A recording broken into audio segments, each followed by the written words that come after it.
अस्तित्व में आने से पहले से चल रहा है इजराइल का फिलिस्तीन से संघर्ष। फिलिस्तीन और इजराइल के बीच पिछले सोमवार से शुरू हुआ संघर्ष थमने का नाम नहीं ले रहा है। इसमें अब तक कई लोगों की जान जा चुकी है।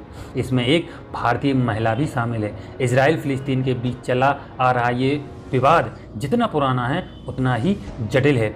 आइए जानते हैं कि पहले विश्व युद्ध से अब तक क्या क्या हुआ।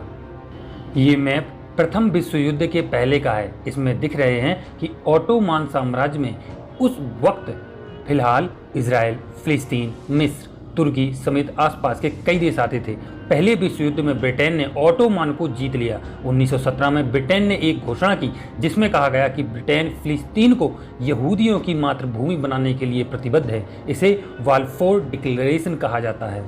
साल 1945 तक ये इलाका ब्रिटेन के कब्जे में रहा। इस दौरान यूरोप के अलग अलग देशों से यहूदी आकर यहाँ बसने लगे। इस दौरान फिलिस्तीनियों और यहूदियों के बीच कई संघर्ष हुए। ब्रिटेन के ऊपर यहूदियों के पुनर्वास का दबाव पड़ने लगा। दूसरे विश्व युद्ध के बाद ब्रिटेन ने ये मामला यूनाइटेड नेशन को सौंप दिया।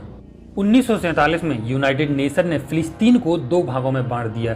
एक अरब राज्य और दूसरा हिस्सा बना इजराइल। यरूशलेम को अंतर्राष्ट्रीय सरकार के कब्जे में रखा गया। विवाद की ये बड़ी वजह रही है।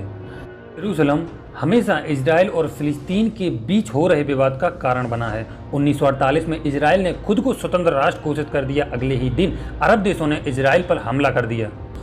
ये युद्ध करीब 15 महीनों तक चला। 1949 में एक संधि के साथ युद्ध खत्म हुआ। इजराइल ने युद्ध जीत लिया। 7 लाख के करीब फिलिस्तीनी शरणार्थी बन गए। 1954 में मिस्र ने सुएज नहर का राष्ट्रीयकरण कर इजराइल के जहाज़ों के आने जाने पर पाबंदी लगा दी। इस वजह से 1956 में अरब सेना और इजराइल के बीच दूसरा विश्व युद्ध हुआ। इजराइल ने गाजा पट्टी और मिस्र के सिनाई इलाके पर कब्जा कर लिया। 1964 में फिलिस्तीन लिबरेशन ऑर्गेनाइजेशन बना। इस बीच अरब देशों और इजराइल के बीच कई बातों को लेकर संघर्ष होता रहा। इस संघर्ष ने 1967 में युद्ध का रूप ले लिया। 6 दिन तक चले इस युद्ध में अरब देशों को जान माल और जमीन का नुकसान हुआ। इजराइल ने वेस्ट बैंक, गोल्डन हाइट्स और पूर्वी यरूशलेम को अपने कब्जे में ले लिया।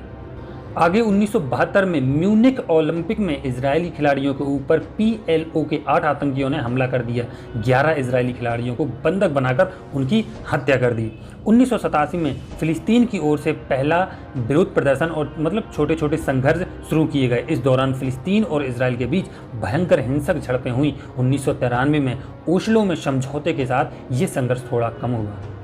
2002 में एक आत्मघाती हमले के साथ दूसरे विरोध प्रदर्शन शुरू होना चालू हो गए। माना जाता है कि ये 2005 तक चला। इसी साल इजराइल ने गाजा पर से सेना के नियंत्रण को खत्म किया। हालांकि हवाई मार्ग, जलमार्ग और बॉर्डर पर इजरायली सेना का नियंत्रण जारी रहा।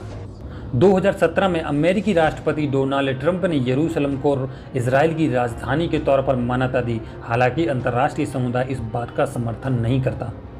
पिछले सोमवार से हुए इस संघर्ष की शुरुआत इजराइल और फिलिस्तीन को बहुत बड़ी कीमत देकर चुकानी पड़ रही है। जैसे कि गाजा में इजराइल की एयर स्ट्राइक हुई थी जो उसमें पल भर में इन्होंने 14 मंजिला इमारत को जमींदोज कर दिया था।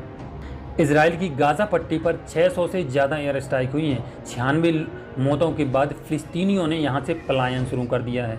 हम आपको कुछ इमेजेस दिखाते हैं जिनके जरिए आप देख सकते हैं कि इजराइल ने गाजा पट्टी पर किस कदर हमला किया है और इजराइल ने पूरी अपनी ताकत झोंक दी है, जिसके कारण फिलिस्तीनियों का पलायन शुरू होना तो लाजमी है। देखिए इन इमेजेस को जिसमें कई घर, कई बिल्डिंग तहस नहस पड़े हुए हैं।